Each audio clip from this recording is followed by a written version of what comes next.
Assalamualaikum warahmatullahi wabarakatuh, anak-anak kelas 9. Oke, berdasarkan beberapa permintaan dari kalian yang ingin dijelaskan tentang materi sistem perkembangbiakan pada hewan, Ibu sekarang akan menjelaskan materinya. Jadi Ibu akan menjelaskan materi berdasarkan buku IPA yang kalian punya, yaitu dari buku IPA YPI Pusat Al-Azhar ya. Nanti Ibu akan menjelaskan semuanya dari sini. Dan untuk perkembangbiakan tumbuhan, insya Allah kalian sudah pahami ya, dan mudah untuk dibaca. Mungkin ada beberapa yaitu tentang metagenesis lumut dan paku, nanti akan Ibu jelaskan juga. Jadi sekarang kalian bisa menyimak baik-baik penjelasan Ibu tentang sistem perkembangbiakan pada hewan. Ya, terima kasih.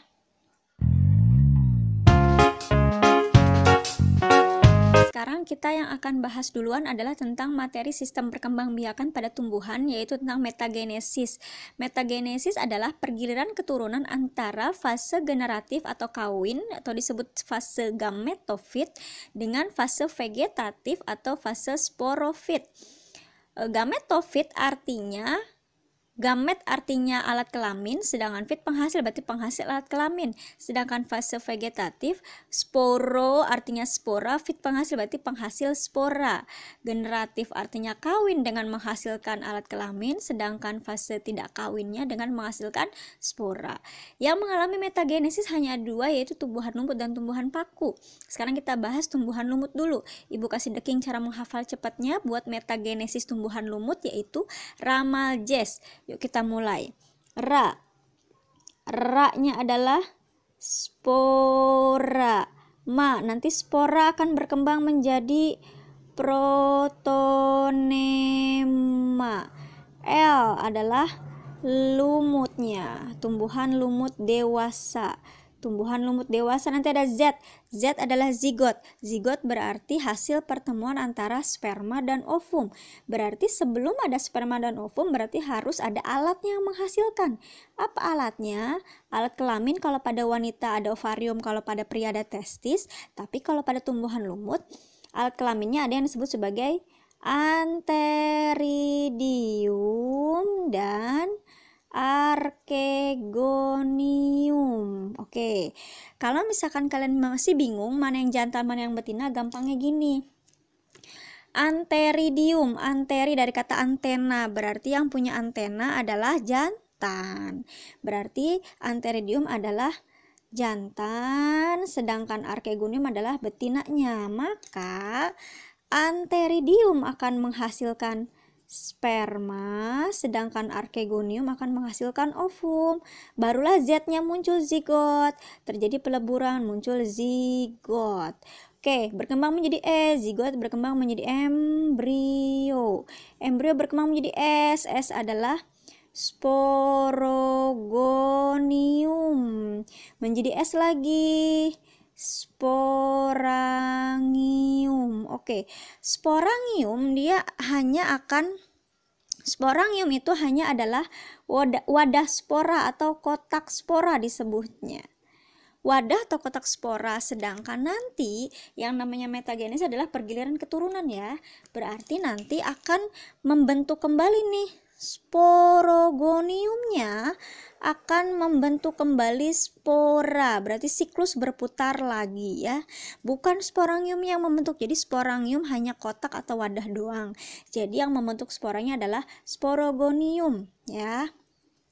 Sekarang nanti spora-spora menjadi protonema lagi, lumut dewasa lagi, begitu seterusnya berputar. Sekarang kita ke tumbuhan paku. Tumbuhan paku kita mulai dari Ra, sama seperti tadi. Ra berarti spora, spora menjadi Ta berarti protalium,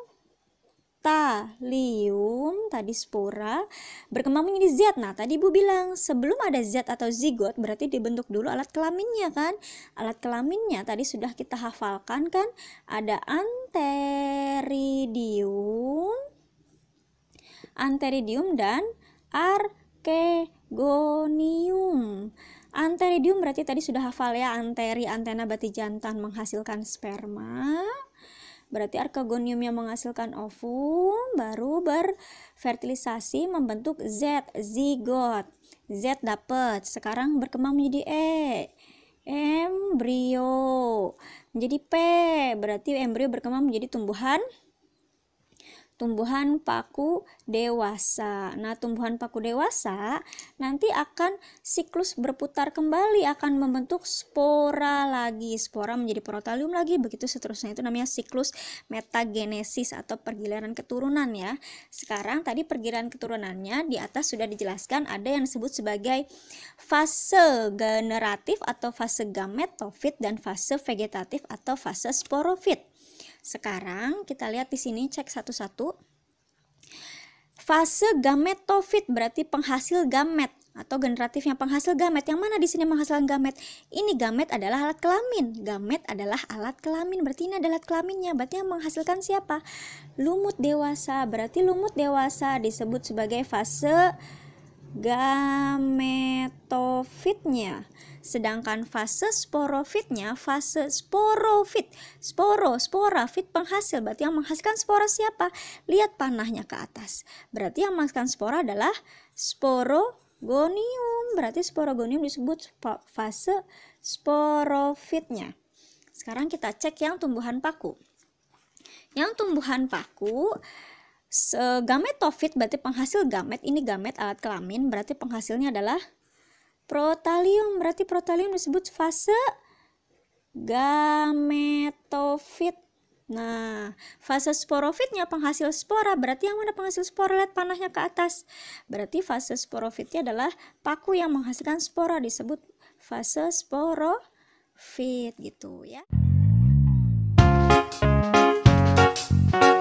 Sekarang satu lagi ya, Ibu akan menjelaskan tentang pembuahan ganda pada tanaman angiosperma.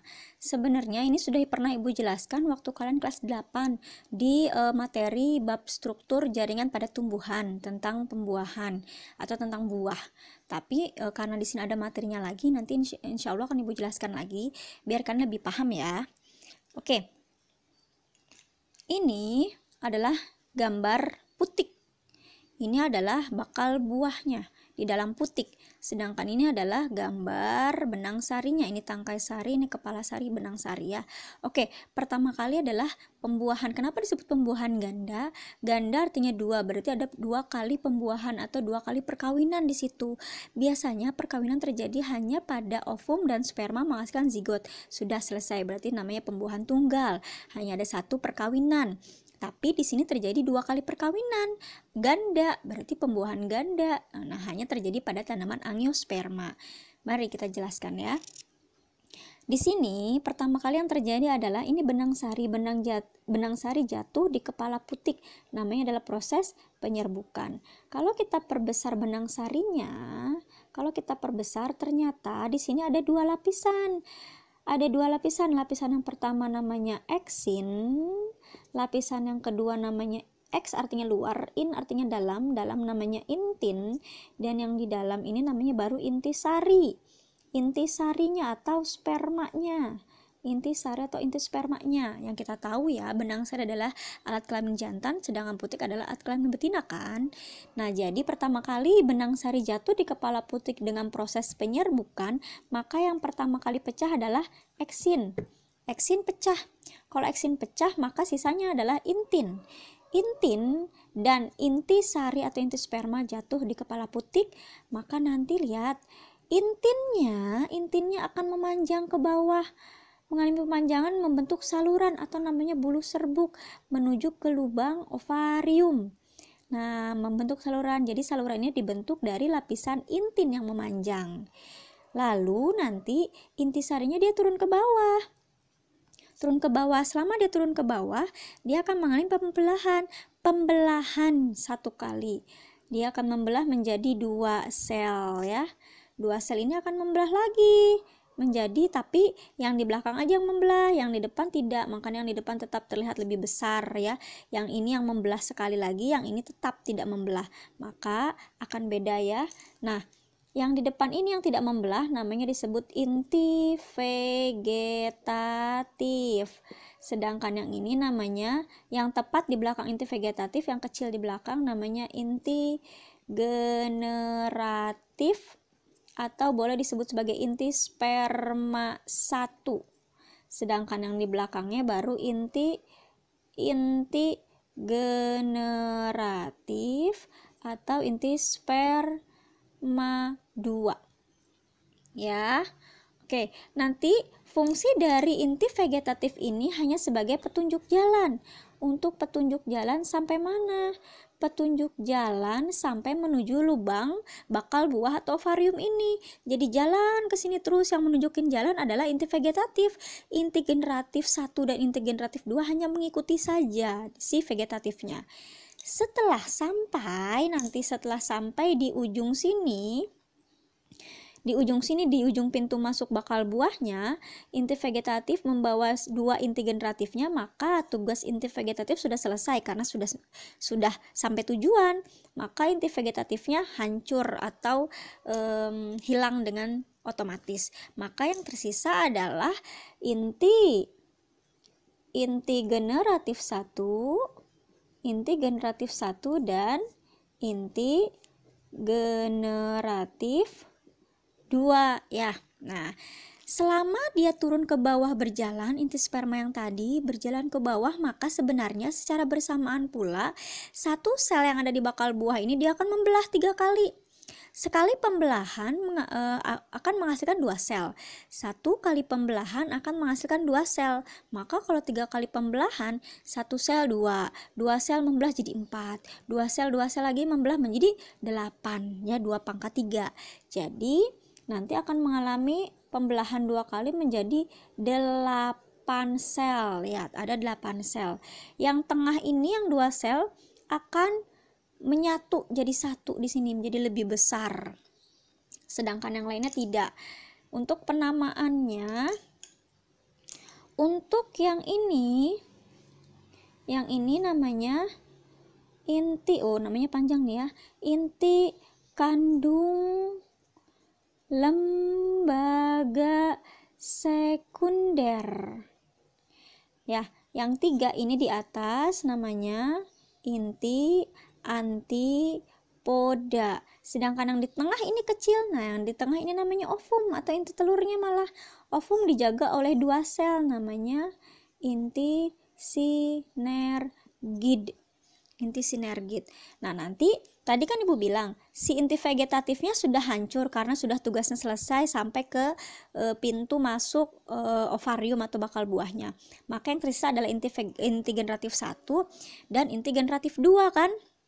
Nah, inti generatif 1 nanti akan kawin nih, masuk ke dalam kawin sama si ovum. Maka inti generatif 1 kawin sama ovum akan menghasilkan zigot yang 2N, karena ini N jadi 2N ya. Dapat 1 perkawinan. Dan kan tadi bilang ada ganda 2 kali perkawinan. Nah, yang kedua adalah inti generatif 2. Masuk nih lagi, kawin sama si ini yang di tengah. Kawin dengan inti kandung lembaga sekunder menjadi apa? Menjadi endosperma. Apa sih endosperma? Endosperma itu adalah cadangan makanan sampai zigot ini menjadi buah. Nanti kalau udah zigot di sini menjadi buah, lama-lama akan berubah nih si putiknya menjadi buah. Yang ngasih makan adalah cadangan makan dari endosperma tadi. Begitu, makanya disebut sebagai pembuahan ganda karena ada 2 perkawinan.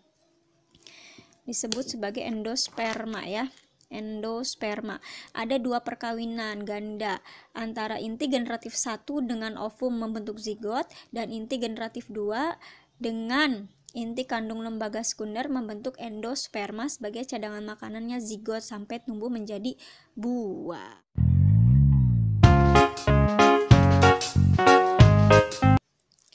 Oke, sekarang yang kita akan bahas adalah teknik reproduksi pada hewan ya. Yang pertama adalah inseminasi buatan.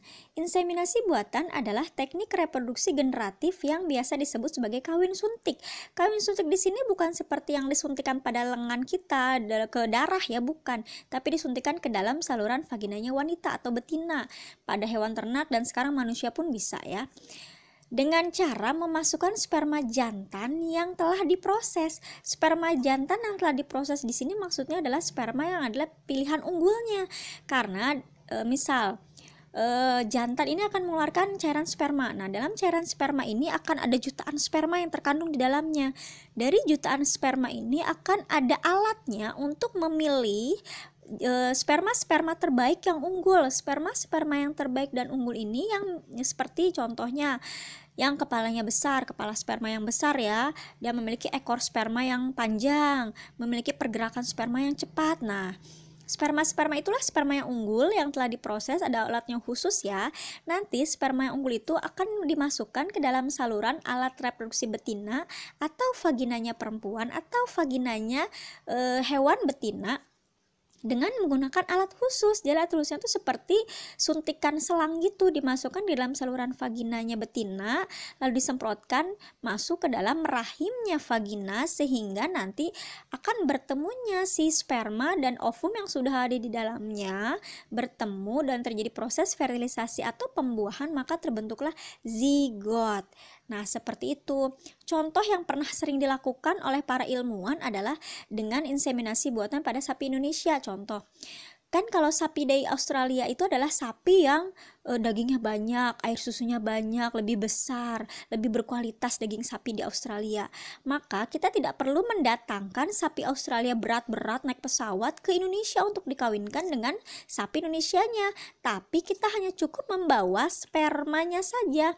Sperma sapi Australia dibawa ke Indonesia dengan menggunakan inkubator. Jangan sampai sperma itu rusak di jalan ya.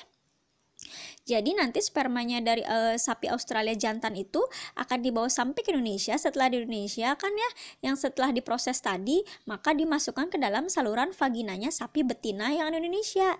Nanti akan menghasilkan anakan dengan hasil yang lebih unggul, yaitu seperti mirip dengan kualitas pada sapi Australia, seperti itu. Kalau misalkan pada manusia yang susah untuk memiliki anak atau keturunan, bisa juga seperti itu, tapi harus pasangan suami istri yang halal ya. Ya, seperti itu. Fungsinya atau keuntungannya untuk menghasilkan keturunan yang lebih unggul. Sekarang bayi tabung nih. Bayi tabung itu adalah reproduksi generatif yang biasa disebut sebagai fertilisasi in vitro. In di sini artinya bukan di dalam ya, tapi in di sini adalah di vitro, di luar tubuh, bukan di dalam tubuh. Jadi nanti fertilisasi atau pembuahan atau pertemuan sperma dan ovumnya bukan di dalam tubuh tapi di luar tubuh. Kalau di dalam tubuh namanya in vivo, kalau di luar tubuh namanya in vitro ya. Ini di luar tubuh. Di mana di luar tubuhnya? Di tabung, makanya disebut sebagai bayi tabung. Jadi pertemuan antara sperma dengan ovumnya di luar tubuh, yaitu di tabung. Kenapa sih harus penggunaan bayi tabung? Contoh penyebabnya karena tersumbatnya tuba falopi atau saluran ovidaknya perempuan, atau jumlah spermanya sedikit atau encer, atau ovulasi. Ovulasi masih ingat ya? Keluarnya ovum dari ovarium namanya ovulasi yang bermasalah, mungkin karena hormon atau tingkat stresnya kalian. Misal seperti itu. Ibu gambarkan seperti ini, misal di sini ada tabung reaksi yang biasa kalian lihat ya di lab ya. Ada tabung reaksi yang ada biasa kalian di lab. Nanti seperti biasa, spermanya sudah dipilih, yaitu sperma yang unggulan dengan alat khusus ya. Tadi sperma yang sudah dipilih, yang sudah diproses. Sperma dimasukkan ke dalam tabung dalam jumlah yang sangat banyak, jelas ya, karena cairan sperma itu jumlahnya sangat banyak spermanya. Dan dimasukkan ovum yang sudah matang, yang diambil dari rahim betina. Bisa misalnya ini kan bisa hewan, bisa manusia ya, dari rahim betina atau rahim perempuannya. Ovum dimasukkan. Setelah ovum dimasukkan dan sperma dimasukkan, di sini disimpan di dalam inkubasi atau inkubator. Dalam simpan inkubasi atau inkubator, jadi yang dengan suhu rahim, suhu tubuh normal manusia itu di 37 derajat atau 36 derajat Celcius ya. Nah, setelah itu biarkan terjadi proses fertilisasi dengan sendirinya. Fertilisasi atau pembuahan, maka terbentuklah zigot. Sampai terbentuk zigot di sini, maka ingat perkembangan zigot atau perkembangan embrio. Perkembangan embrio itu ada dekingnya ya. Dekingnya adalah Zidan makan bakso gratis. Nah, Zidan makan bakso gratis. Kita ambil huruf depannya saja. 1Z, zigot. Zigot yang pertama akan berkembang menjadi M. M-nya adalah morula. Berkembang lagi menjadi B, blastula. Berkembang lagi menjadi G, gastrula. Oke. Nah, baru nanti jadi organ-organ. Nah, pada saat perkembangan embrio di tahap blastula, nah di tahap blastula inilah baru nanti akan disemprotkan atau disuntikkan, sama seperti tadi di inseminasi buatan, akan disemprotkan, dimasukkan melalui selang khusus ke saluran vaginanya wanita atau betina. Disemprotkan maka diimplantasikan. Implantasi itu artinya menempel di rahim. Dibuat menempel di rahim dengan cara disemprotkan, dimasukkan ya, implantasi atau menempel di rahim, dimasukkan ke dalam rahim.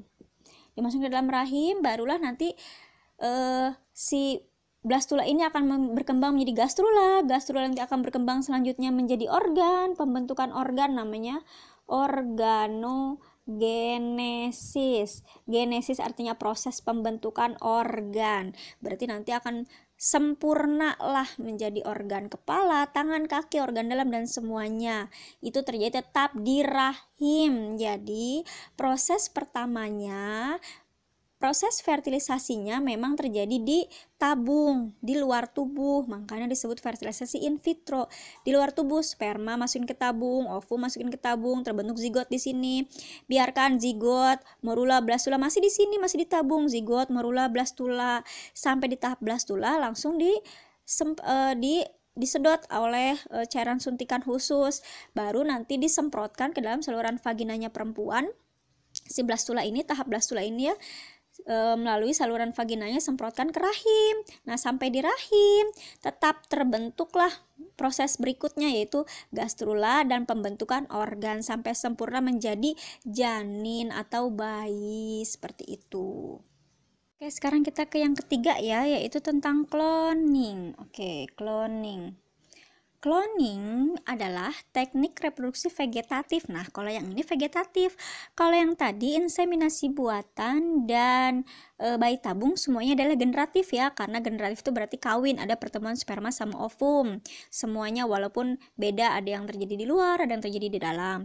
Cuman kalau yang ini, yang cloning itu tidak ada pertemuan antara sperma dengan ovum, jadi vegetatif disebutnya, dengan memasukkan atau mendonorkan inti sel tubuh ke dalam inti ovum, sehingga anak yang dihasilkan akan sama persis dengan pendonor inti sel tubuh. Contoh domba doli, ya, cloning domba doli sampai saat ini belum diperbolehkan oleh semua undang-undang perilmuan ya, tidak boleh ada yang mengkloning manusia karena nanti akan menyamai kekuasaan untuk menciptakan manusia. Jadi ini hanya boleh dilakukan oleh para ilmuwan pada hewan ataupun tumbuhan saja, jadi tidak untuk manusia ya. Contoh yang pernah dilakukan adalah cloning domba doli. Konsepnya adalah sperma kawin dengan ovum. Sperma kan kromosomnya N, ini juga N, berarti kawin menghasilkan zigot yang 2N. Nah, konsepnya ini dulu sebenarnya. Setelah itu barulah, karena tadi yang dikatakan bahwa dengan cara memasukkan atau mendonorkan inti sel tubuh ke dalam inti ovum, misal gini, ini ada inti sel tubuh. Inti sel tubuhnya, sel tubuh itu boleh dari tubuh mana aja ya, bisa dari kulit. Pokoknya kalau tubuh itu berarti seluruh tubuh kita dari ujung kaki sampai ujung kepala kita, kecuali sel kelamin, kecuali sel sperma dan sel ovum, itu boleh diambil atau boleh dipakai. Jadi misalkan contoh sel kulit, atau misalkan juga dari sel usus boleh. Nah, misalnya ini sel tubuh. Dalam sel kan masih ingat ya pelajaran kelas 7 ya, ada sel tubuh, ada sel, berarti ada inti sel. Di dalam inti sel ada kromosom. Nah, kromosomnya kalau sel tubuh itu 2N pasti haploid, diploid ya.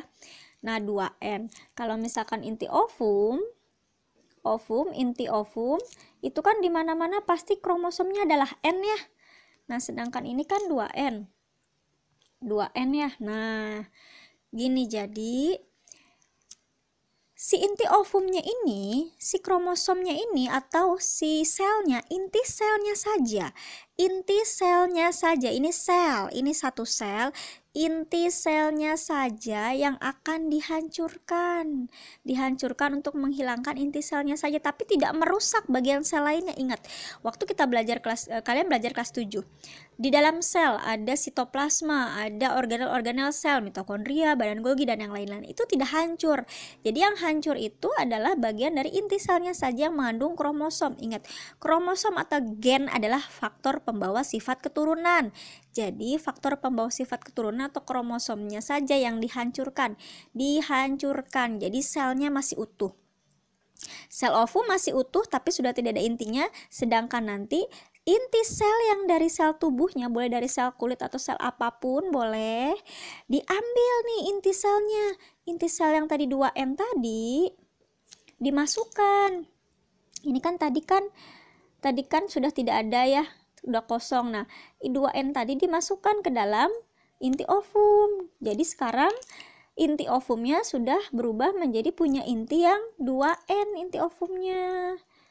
Tuh, dimasukkan dari sini ya, dari inti sel tubuh dimasukkan ke dalam inti sel ovum yang sudah dihancurkan lewat pakai menggunakan listrik ya. Ini bisa menggunakan listrik. Nah, menggunakan listrik khusus ya, nggak bisa asal ya. Jadi menggunakan listrik khusus akan dihancurkan inti selnya. Setelah inti selnya hilang, baru dari inti sel dari sel tubuh kita dimasukkan ke dalam. Nah, konsepnya adalah tadi sperma sama ovum jadi zigot adalah 2N. Jadi sekarang inti ovum ini sudah 2N. Inti ovum ini sudah 2N berarti otomatis dia bisa berkembang menjadi zigot. Zigot, morula, blastula, dan gastrula, dan tadi seterusnya sampai berkembang menjadi si organ dan bayi yang sempurna. Jadi nanti misal gini, tadi kan ada inti sel tubuh ya, inti sel tubuhnya adalah sel kulit, dimasukkan ke sini. Nanti misal ini ada dari si dombanya domba A misal, dari domba A ini inti ovumnya dari domba B nih, domba B. Domba A cuman ngasih inti kulitnya aja, inti dari sel kulit. Nah, domba B-nya dari inti ovumnya. Nah, sekarang berarti si ovumnya ini akan berkembang menjadi zigot. Nah, zigot menjadi embrio. Nah, zigot menjadi embrio ini nanti kira-kira embrionya anaknya mirip siapa? Dipastikan, lihat. Maka anak yang dihasilkan akan sama persis dengan pendonor, berarti mirip dengan si domba A. Maka nanti akan menghasilkan anak yang sama persis dengan anaknya nih, domba Dolly berarti ya. Domba Dolinya itu anaknya mirip sama dengan si domba A, persis banget. Sekarang kita yang keempat tentang kultur jaringan. Ini pada tumbuhan ya. Perkembangbiakan tanaman secara vegetatif, berarti nggak ada perkawinan antara sperma dan ovum ya. Untuk mendapatkan keturunan, pokoknya kalau misalkan udah ada kalimat waktu cepat, jumlah banyak, sifat sama dengan induk, itu dipastikan adalah kultur jaringan. Itu adalah syarat mutlak buat kultur jaringan. Waktu cepat, jumlah banyak, dan sifat sama dengan induk. Dengan memanfaatkan sifat totipotensi. Apa itu totipotensi tumbuhan?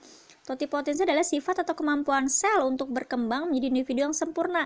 Yang kalian tahu kan, dulu pernah kita belajar kelas 8, bagian terkecil dalam makhluk hidup adalah sel. Sel akan berkembang menjadi organ berkembang menjadi sel jaringan ke organ menjadi sistem organ dan organisme. Nah, proses dari sel menuju jaringan menjadi organ menjadi sistem organ, nah itu namanya kemampuan sifat totipotensi pada tumbuhan. Jadi dari satu sel aja dia bisa berkembang menjadi individu yang sempurna seperti itu. Oke, yang pernah melakukan percobaan kultur jaringan awalnya adalah tanaman wortel ya. Tanaman wortel ini masih ingat ya jaringan meristem? Jaringan meristem itu adalah jaringan yang aktif membentuk sel baru. Itu adanya di ujung-ujung ya, di ujung-ujung pucuknya. Nah, di ujung sini namanya adalah kita sebut sebagai eksplan. Eksplan adalah jaringan meristem yang akan kita kulturkan.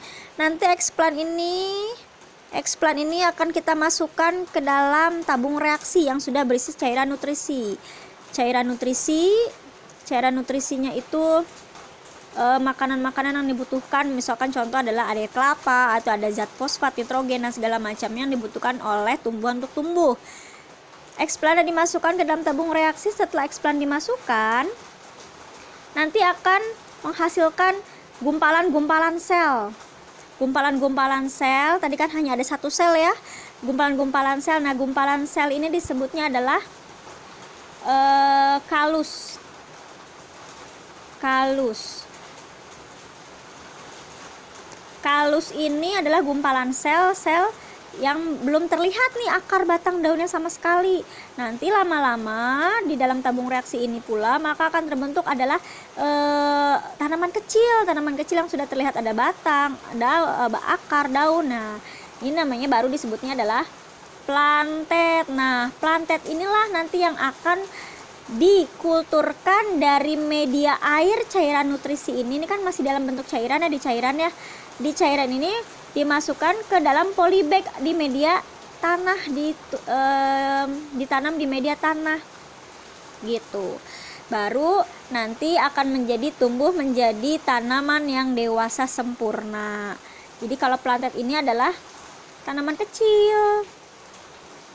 Tanaman kecilnya, kalau ketalus adalah kumpulan sel ya, kumpulan massa sel. Jadi urutannya adalah eksplan dulu, masukin ke cairan nutrisi, baru nanti di sini akan terbentuk sel dalam jumlah banyak namanya kalus atau kumpulan sel, baru nanti akan terbentuk organisme kecil yang sempurna. Sudah ada akar, batang, daun namanya plantet, tanaman kecil. Baru tanaman kecil ini kita pindahkan dari media kultur air ke media kultur tanah. Nanti barulah jadi tanaman dewasa di media tanah seperti itu. Nanti akan menghasilkan, ini nggak cuma satu yang ibu contohkan kan banyak ya. Nah, kalus ini kan banyak nih. Nanti akan banyak nih tanaman-tanamannya. Jadi dalam jumlah banyak, cepat, dan sifatnya sama seperti induknya yang ini awal ya. Tadi kalian sudah mendengarkan penjelasan ibu tentang materi sistem perkembangbiakan hewan dan beberapa tumbuhan ya. Jadi sekarang seperti biasa kalian catat kembali semua yang sudah ibu terangkan tadi di buku catatan kalian. Dan seperti biasa juga kalian foto dan kalian upload foto kalian ke classroom biologi seperti biasa. Oke, terima kasih. Assalamualaikum warahmatullahi wabarakatuh.